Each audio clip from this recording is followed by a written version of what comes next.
नमस्कार। Sanskrit online classes में आप सभी का स्वागत है।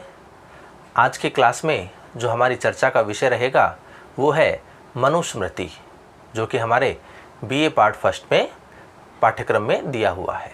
तो सबसे पहले हम मनुस्मृति को लेकर के जो कुछ बेसिक बातें हैं उनको लेकर के हम चर्चा करते हैं। तो देखिए, हमारे पाठ्यक्रम के अंतर्गत जो मनुस्मृति है उसमें केवल द्वितीय अध्याय ही हमें पढ़ना है। मनुस्मृति के अंतर्गत कुल 12 अध्याय हैं। छोटे प्रश्न जो हैं वो इस प्रकार से पूछे जा सकते हैं कि मनुस्मृति में कुल कितने अध्याय हैं, तो उसमें कुल 12 अध्याय हैं, जिसमें से केवल हमें द्वितीय अध्याय का ही अध्ययन करना है। इनमें कुछ मुख्य बिंदु हैं, जैसे धर्म क्या है। देखिए, सबसे पहले तो हम यहाँ जो स्मृति क्या होती है इसके अर्थ को समझ लेते हैं कि स्मृति जो होता है उसका अर्थ होता है धर्मशास्त्र।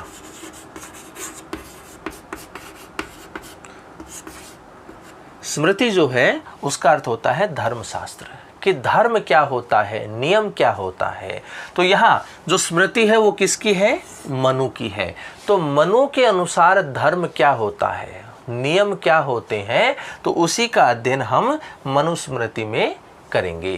तो मनु जो है वो अपनी विचारधारा इसके अंतर हमें प्रकट कर रहे हैं। मनुस्मृति में अपनी जो विचारधारा है, अपने जो नियम है, उनके जो धर्म है, उनके अनुसार क्या है, उसी का वर्णन इस मनुस्मृति में किया गया है। तो मनुस्मृति का जो द्वितीय अध्याय है उसमें कुछ मुख्य बिंदु हैं, जैसे धर्म क्या होता है, धर्म का प्रमाण क्या है, उसके साथ साथ जो वर्ण होते हैं हमारे 4 प्रकार के, उनके बारे में बताया गया है। जो आश्रम होते हैं 4 प्रकार के, उसके बारे में बताया गया है। त्रिविध जो ऋण होते हैं उनके ऊपर चर्चा की गई है। संस्कार जो होते हैं 16 प्रकार के, उनके ऊपर हमारे चर्चा की गई है। और विवाह संस्कार जो होता है उसमें कितने प्रकार के विवाह होते हैं, कौन कौन से हैं, तो उनके बारे में कौन से अच्छे हैं और कौन से बुरे बताए गए हैं, उन सभी का वर्णन किया गया है। आश्रम हो गया। तो इस प्रकार से ये जो सारी चीज़ें हैं ये हमें द्वितीय अध्याय के अंतर्गत देखने को मिलता है। आचार्य किसको कहते हैं, गुरु किसको कहते हैं, शिक्षक किसको कहते हैं, अध्यापक किसको कहते हैं, इन सभी की परिभाषा जो है वो द्वितीय अध्याय में हमें मिलते हैं। जो वर्ण होते हैं, ब्राह्मण, क्षत्रिय, वैश्य, शूद्र जो है, इनके क्या क्या कर्तव्य हैं, इन सब का अध्ययन भी हम विस्तृत रूप से मनुस्मृति के द्वितीय अध्याय के अंतर्गत करेंगे। तो ये कुछ मुख्य बिंदु हैं जो हम मनुस्मृति के द्वितीय अध्याय में हम जानेंगे। तो यहाँ मनुस्मृति का जो द्वितीय अध्याय है, इनको हम श्लोकों के आधार पर इन समस्त जो मुख्य बिंदु हैं उनका अध्ययन हम करेंगे। तो आइए शुरू करते हैं। मनुस्मृति का जो द्वितीय अध्याय है उसमें सबसे पहला जो श्लोक आता है, जो पद्य आता है, वह कुछ इस प्रकार से है कि विद्वत भी ही सेवितः सद्भिः नित्यम द्वेष रागिभिः ही हृदयेन भयनुज्ञाता यो धर्मस्तम निबोधत। अब यहाँ धर्म जो होता है उसका सामान्य लक्षण बताया गया है कि धर्म का लक्षण क्या होता है। तो उसके बारे में मनुस्मृति में मनु ने बताया है कि अद्वेष रागिभिः, अर्थात द्वेष और राग से रहित, सद्भिः अर्थात जो शास्त्र है, वेद शास्त्र आदि हैं, उनको जानने वाले, विद्वद्भिः अर्थात विद्वानों के द्वारा, नित्य सेवित है अर्थात जिसका नित्य सेवन किया जाता है, हृदय से, अभ्युनज्ञात है जिसे स्वीकार किया गया है, यह उस धर्म है अर्थात उस धर्म को तम निबोधत अर्थात ध्यान से तुम सुनो। तो यहाँ मनु जो है वो धर्म के बारे में बताना चाहते हैं और समस्त जो श्रोतागण हैं उनसे उस धर्म के बारे में जानने के लिए कह रहे हैं। तो यहाँ मनु कहते हैं कि अद्वेष रागिभिः अर्थात द्वेष और राग से रहित, सद्भिः अर्थात वेद शास्त्रों को जानने वाले, विद्वद्भिः अर्थात विद्वानों के द्वारा, नित्यम सेवित अर्थात जिसका नित्य सेवन किया जाता है, हृदयेन च अभ्युन्विज्ञात और हृदय से जिसको स्वीकार किया गया है, यह धर्म है, उस धर्म को तम अर्थात तुम, निबोधत अर्थात ध्यान से सुनो। तो इस प्रकार से धर्म क्या होता है, उसका सामान्य सा लक्षण क्या है, उसके बारे में इस पद्य में मनु ने बताया है। अगला पद्य देखिए। कामात्मता न प्रशस्ता न चैव हास्त्य कामता काम्यो ही वेदादिगमः कर्मयोगश्च वेदिक है। तो यहाँ इस पद्य के अंतर्गत बताया है कि व्यक्ति को कभी भी कामना से किसी कर्म को नहीं करना चाहिए, किसी फल की इच्छा से कार्य को नहीं करना चाहिए, निष्काम भाव से ही कर्म को करना चाहिए। तो उसी को लेकर के मनु कहते हैं यह अर्थात यहाँ, या फिर हम कहें कि इस संसार में, इस लोक में कामात्मता न प्रशस्ता, अर्थात जो फल की इच्छा होती है, जो कामना होती है किसी कार्य के पीछे, उसकी प्रशंसा नहीं होती या उसकी प्रशंसा करना उचित नहीं है। कि यह अर्थात इस लोक में कामात्मता न प्रशस्ता, अर्थात फल की इच्छा करना प्रशंसा के योग्य नहीं है, कि हमें कभी भी फल की इच्छा नहीं करनी चाहिए, हमें कभी भी किसी कार्य के पीछे कामना को अधिक महत्व नहीं देना चाहिए, ऐसा कहते हैं। फिर कहते हैं अकामता चैव न अस्ति, और फिर कहते हैं कि बिना कामना के कोई कर्म हो ऐसा भी संभव नहीं होता है, क्योंकि कोई भी कर्म जो होता है, कोई भी जो कार्य होता है, वो किसी न किसी कामना से जुड़ा हुआ होता है। तो कहते हैं कि बिना कामना के किसी कर्म को किया जाए ऐसा भी संभव नहीं है ही, क्योंकि, या फिर कहते हैं निश्चित रूप से ही वेदाधिगम है, अर्थात वेदों का जो अधिगम है, और वेदिक है कर्मयोग, और जो वैदिक कर्म कांड है, च काम्य अस्ति, वो सभी कामना से ही होते हैं।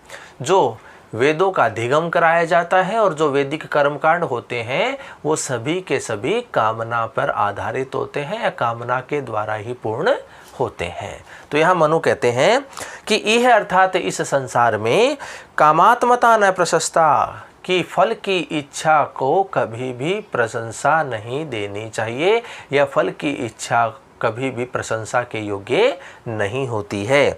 अकामता चैव न अस्ति, और बिना कामना के कोई कर्म किया जाए ऐसा भी संभव नहीं है। ही निश्चित रूप से ही वेदाधिगम है, अर्थात वेदों का अधिगम, और वैदिक कर्म योग है, अर्थात वैदिक जो कर्म कांड है, च काम्या अस्ति, वो सभी या ये दोनों ही कामना के द्वारा ही पूर्ण होते हैं। तो इसी का वर्णन इस पद्य में मनु ने किया है। अगला पद्य देखिए। संकल्प मूलः कामो वै यज्ञः संकल्प संभवः व्रतानि यम धर्माश्च सर्वे संकल्पजः स्मृतः। तो यहाँ इस पद्य के अंतर्गत संकल्प जो होता है या समस्त कार्य जो होते हैं वो संकल्प से ही उत्पन्न होते हैं।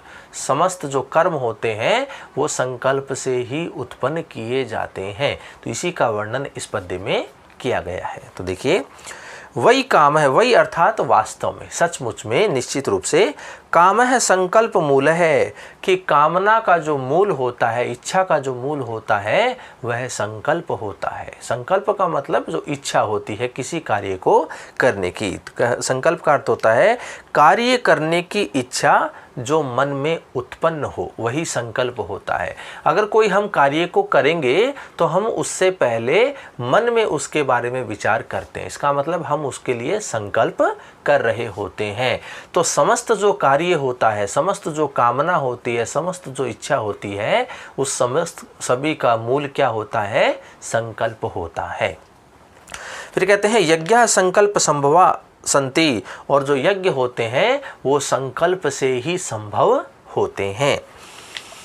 व्रतानि सर्वे यम धर्मा च संकल्पजः स्मृतः।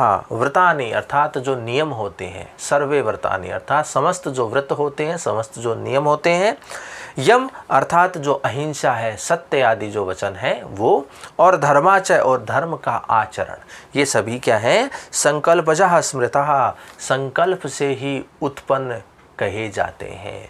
कि ये जो यज्ञ होते हैं, ये जो व्रत होते हैं, ये जो धर्म होता है, यम जो होते हैं, ये सभी के सभी संकल्प से ही उत्पन्न कहे गए हैं। एक बार पुनः इसके अर्थ को देखिए कि वही काम है संकल्प मूल है, कि सचमुच में कामना का जो मूल होता है, इच्छा का जो मूल होता है, वह संकल्प होता है। फिर कहते हैं यज्ञ संकल्प संभवा संति, कि यज्ञ जो होता है वह संकल्प से ही संभव होता है। व्रतानि सर्वे अर्थात समस्त व्रत जो होते हैं, जो नियम होते हैं, यम अर्थात जो अहिंसा है, सत्य वचन है, इनको यम कहा गया है। और धर्मः च, और धर्म का जो आचरण होता है वह संकल्प जहाँ स्मृता, संकल्प से ही उत्पन्न स्मृता अर्थात कहे गए हैं। तो इस प्रकार से समस्त कर्म जो होते हैं, समस्त कार्य जो होते हैं, समस्त कामना जो होती है, समस्त इच्छा जो होती है, उन सभी का मूल क्या बताया है? संकल्प बताया है। अर्थात किसी कार्य को करने के लिए मन में उसके लिए विचार करना ही क्या है? संकल्प कहलाता है। अगला पद्य देखिए, अकामस्य क्रिया काचित दृश्यते नेह करहिचित यद्यद्धि कुरुत किंचित तत्तत् कामस्य चेष्टितम।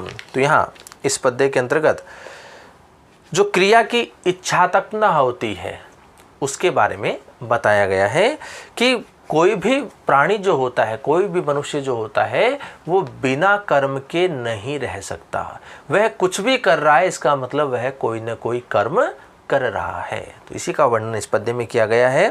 तो देखिए, ई है अर्थात इस संसार में अकामस्य काचित क्रिया क्रहिचित न दृश्यते, कि इस संसार में कामना से रहित या इच्छा से रहित व्यक्ति की कोई भी क्रिया कहीं पर भी नहीं देखी जाती। कि ऐसा नहीं है कि कोई भी व्यक्ति कोई भी कर्म नहीं कर रहा है और कहीं पर भी कर्म नहीं कर रहा है, ऐसा नहीं है। ऐसा इस संसार में नहीं देखा जाता कि प्रत्येक व्यक्ति जो होता है वो निश्चित रूप से कोई न कोई कर्म को कर रहा होता है। तो यहाँ कहते हैं यह अर्थात इस संसार में अकामस्य अर्थात कामना से रहित, इच्छा से रहित मनुष्य काचित क्रिया अर्थात कोई भी क्रिया करहिचित न दृश्यते, कहीं भी नहीं देखी जाती। ही यत यत किंचित कुरुते अर्थात जो मनुष्य कुछ भी कर रहा होता है या कुछ भी करता है, तत् तत् काम से चेष्टितम अस्ति, तो वह सब कुछ कामना का ही कार्य होता है। तो जो व्यक्ति कुछ न कुछ कर रहा है वह सभी क्या है? कामना का ही कार्य है, वह सभी इच्छा का ही कार्य है। तो इस संसार में ऐसा कोई व्यक्ति नहीं है जो बिना कार्य किए हुए होता है। तो ऐसा व्यक्ति नहीं देखा जाता जो कोई न कोई कार्य न कर रहा हो। तो व्यक्ति जो कुछ भी करता है वह सब कामना का ही कार्य होता है। तो इसी का वर्णन इस पद्य में मनु ने किया है। अगला पद्य देखिए, वेदोखिलो धर्म मूलम स्मृतिशीले च तद्विदाम आचारश्चैव साधूनाम आत्मन्तुष्टिरेव च। तो यहाँ धर्म के प्रमाण के बारे में बताया है कि धर्म का प्रमाण क्या क्या होता है। तो इसी का वर्णन इस पद्य में किया गया है। तो देखिए, अखिल अर्थात संपूर्ण, वेद अर्थात वेद, सभी वेद या संपूर्ण वेद, तद्विदाम स्मृतिशीले और उन वेदों को जानने वालों के द्वारा लिखे गए स्मृति शास्त्र, साधुनाम आचार्य और सज्जनों का आचरण, एव आत्मन तुष्टि और अपने आप में ही तुष्टि या संतुष्टि, एवच धर्म मूलम, ये सभी धर्म के मूल हैं अर्थात धर्म के प्रमाण कहे गए हैं।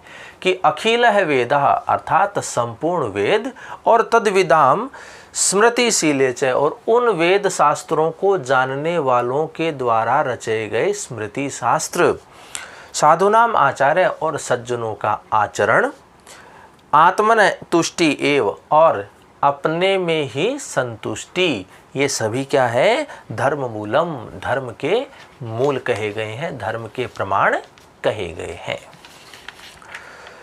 अगला पद देखिए, यह कश्चित कस्यचिद धर्मो मनुना परिकीर्तितः स सर्वो अभिहितो वेदे सर्वज्ञानमयो ही शह। तो यहाँ इस पद्य के अंतर्गत धर्म की जो वेद मूलकता होती है उसके बारे में बताया गया है। धर्म की जो वेद मूलकता है उसकी चर्चा इस पद्य में की गई है। तो मनु कहते हैं कि मनुना अर्थात मनु के द्वारा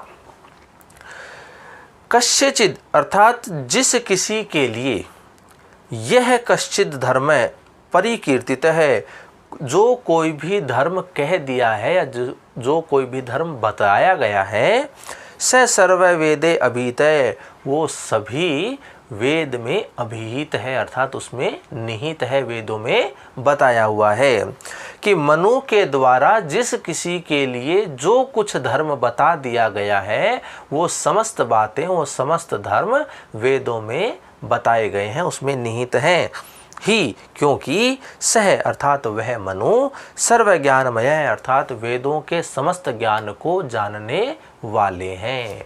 तो मनु के द्वारा जिस किसी मनुष्य के लिए जो कुछ धर्म बता दिया गया है, बतलाया है, वह समस्त वेदों में निहित है, क्योंकि मनु जो है वो समस्त वेदों के ज्ञान को जानने वाले हैं। तो इसी का वर्णन इस पद्य में किया गया है, जो कि धर्म जो होता है उसकी वेद मूलकता बताई है कि धर्म जो है वो वेदों में बताया हुआ है।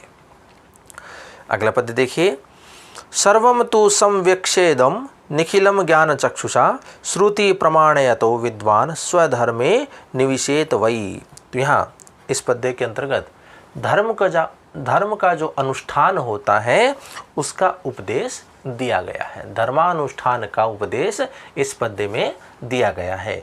तो मनु कहते हैं कि विद्वान अर्थात जो विद्वान है, जो वेद शास्त्रों को जानने वाले हैं, ऐसे जो विद्वान हैं, इदम सर्वम तु निखिलम अर्थात इन समस्त बातों को ज्ञान चक्षुषा अपने ज्ञान रूपी चक्षु से संवेक्षे अर्थात देख करके श्रुति प्रमाणयतः है, श्रुति अर्थात वेद को प्रमाण रूप में स्वीकार करते हुए वही स्वधर्मे निविशेत अर्थात वो सभी अपने धर्म को करे, उसकी पालना करे। तो यहाँ जो धर्म का अनुष्ठान होता है उसके उपदेश के संदर्भ में बताया है कि विद्वान जो होते हैं, जो वेदों के शास्त्रों को, वेदों के ज्ञान को जानने वाले होते हैं, जो विद्वान हैं, वो इदम सर्वम तु निखिलम इन समस्त बातों को अपने ज्ञान रूपी नेत्रों से देख करके और वेदों को प्रमाण रूप मान करके या वेदों के प्रमाण के अनुसार स्वधर्मे निविशेत अपने धर्म को करे। जैसा वेदों में बताया गया है वह व्यक्ति उसी के अनुसार अपने धर्म को करे। इस प्रकार से धर्म के अनुष्ठान के बारे में इसमें बताया है कि व्यक्ति को किस प्रकार का धर्म करना चाहिए, किस व्यक्ति के लिए किस प्रकार का धर्म उचित होता है। जैसा वेदों में बताया गया है, श्रुति में जैसा बताया है, क्योंकि वेदों में जो बात बताई है वो प्रमाणिक है, उसी को प्रमाण मानना चाहिए। तो वेदों को प्रमाण मानते हुए उसी के अनुसार ही व्यक्ति को या प्रत्येक व्यक्ति को अपने धर्म के कार्यों को करना चाहिए। तो इसी का वर्णन इस पद्य में मनु ने किया है। अगला पद्य देखिए, श्रुति स्मृति उदितम धर्म अनुष्ठिष्ठन ही मानवः इह कीर्तिम अवाप्नोति प्रत्यय चानुत्तम सुखम। तो यहाँ धर्म का जो आचरण करने का सुख जो होता है उसके बारे में बताया है कि धर्म के अनुसार कार्य करने से, धर्म के अनुसार आचरण करने से व्यक्ति इस लोक में भी और परलोक में भी सुख को प्राप्त करता है, आनंद को प्राप्त करता है, यश को वह प्राप्त करता है। तो इसी का वर्णन इस पद्य में किया गया है। तो मनु कहते हैं ही अर्थात निश्चित रूप से ही, मानव अर्थात मनुष्य, श्रुति स्मृति उदितम अर्थात श्रुति अर्थात वेद, स्मृति अर्थात स्मृतियों में, उदितम अर्थात कहे गए, धर्मम अनुतिष्ठन अर्थात धर्म का पालन करता हुआ। कि व्यक्ति यदि वेदों में और स्मृतियों में बताए गए धर्म के अनुसार अपने कार्यों को यदि वह करता है, उन धर्मों का वह पालन करता है, तो ई है अर्थात इस लोक में कीर्तिम अवाप्नोति वह कीर्ति को प्राप्त करता है, यश को प्राप्त करता है। प्रत्यय अनुत्तम सुखम च अवाप्नोति, प्रत्यय अर्थात मर करके, अनुत्तम अर्थात अत्यधिक, सुखम अर्थात सुख को च अवाप्नोति वह प्राप्त करता है। यदि व्यक्ति वेदों में और स्मृतियों में बताए हुए धर्म के अनुसार अपने कार्यों को करता है, यदि वह उन धर्मों का पालन करता है, तो वह व्यक्ति इस लोक में अत्यधिक यश को प्राप्त करता है, कीर्ति को प्राप्त करता है, और मर कर के अर्थात परलोक में वह अत्यधिक सुख को प्राप्त करता है। तो इस प्रकार से इस पद्य में जो धर्म का आचरण करता है वह अत्यधिक सुख को प्राप्त करता है, वह इस लोक में भी सुख को प्राप्त करता है, यश को बढ़ाता है, और परलोक में भी वह अत्यधिक सुख को भोगता है। तो इसी का वर्णन इस पद्य में मनु ने किया है। अगला पद्य देखिए। श्रुतिस्तु वेदो विज्ञयो धर्मशास्त्र तु वै स्मृति ते सर्वार्थेषु अमीमांसे ताभ्याम धर्मो ही निर्भवौ। क्या कहते हैं कि जो श्रुति होता है उसे वेद जानना चाहिए। जो श्रुति शब्द है उससे वेद को समझना चाहिए, वेद को जानना चाहिए। तो देखिए कहते हैं कि वेद तो श्रुति, अर्थात जो श्रुति शब्द है उससे वेद को जानना चाहिए। धर्मशास्त्रम तो स्मृति, और जो स्मृति शब्द है उससे धर्मशास्त्र को जानना चाहिए। ते सर्वार्थेषु अमीमांसे, कहते हैं कि इन दोनों के ऊपर मिथ्या तर्क न करके या मिथ्या तर्क को करके इसमें कहे हुए उपदेशों को अस्वीकार नहीं करना चाहिए। क्योंकि मनु कहते हैं कि धर्म ताभ्याम निर्भवौ, क्योंकि इन दोनों से ही धर्म का ज्ञान हुआ है। तो मनु कहते हैं कि जो श्रुति शब्द है इससे वेद को जानना चाहिए, और जो स्मृति शब्द है उससे धर्म शास्त्र को जानना चाहिए, और इन दोनों के ऊपर मिथ्या तर्क करके इन दोनों में बताए हुए ज्ञान में अविश्वास नहीं करना चाहिए, क्योंकि इन दोनों से ही धर्म का ज्ञान उत्पन्न हुआ है, धर्म का ज्ञान होता है। तो इन दोनों में अर्थात वेदों में स्मृतियों में जो बातें बताई गई हैं उन पे हमें निश्चित रूप से विश्वास करना चाहिए, क्योंकि जो धर्म बताया है, जो नियम बताया है वो प्रमाणिक है। वेदों में जो बातें हैं वो प्रमाणिक बताई गई हैं, स्मृतियों में जो बातें बताई हैं वो प्रमाणिक कही गई हैं। तो उन्हें हमें प्रमाण मान करके अपने धर्म को करना चाहिए। तो इसलिए इन दोनों में बताए हुए विषयों के ऊपर व्यर्थ तर्क नहीं करना चाहिए, और इनमें बताई बातों में अविश्वास नहीं रखना चाहिए, क्योंकि इन दोनों से ही धर्म का ज्ञान होता है। इसलिए वेद और स्मृतियां जो हैं वो प्रमाणिक कही गई है। तो इसी का वर्णन इस पद्य में मनु ने किया है। तो इस प्रकार से आज की क्लास में हमने मनुस्मृति के द्वितीय अध्याय से संबंधित कुछ पद्यों के ऊपर हमने चर्चा की। आगे की क्लास में आगे के जो पद्य हैं उनको लेकर के हम चर्चा करेंगे। तो आज की क्लास में इतना ही। धन्यवाद।